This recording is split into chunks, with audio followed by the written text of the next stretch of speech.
I'm pregnant. That sentence surfaced first, like a splinter in my memory, even though that night no one yet knew that a single evening would overturn so many lives. Our friends were seeing us off. The air in the backyard smelled of barbecue smoke. Laughter blended with karaoke.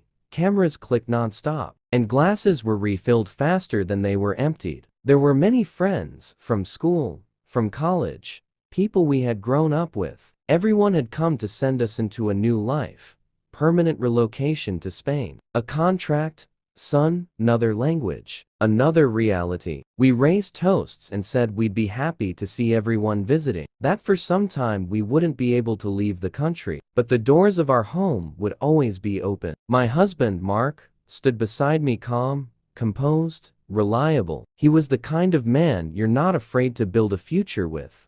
Rational, caring, not big on words, but clear in his actions. He loved me steadily and deeply, believed in stability and in the idea that everything can be built the right way if you don't rush and don't destroy what already exists. Among the guests was Dylan. We'd been friends since school, always close, always a little closer than the others, but never truly together. For years he stayed in my friend zone, and I stayed in his feelings. Every time he worked up the courage to talk about us, I would smile and happily tell him I was dating a wonderful guy. He accepted it, stepped back, stayed a friend. And now he had to accept that I was moving even farther away, to another country, another life. Alcohol blurred the edges. The music grew louder, the night heavier, denser. At some point, Dylan and I ended up alone. It happened by accident, as if space itself had pushed us out of the noise. We looked at each other,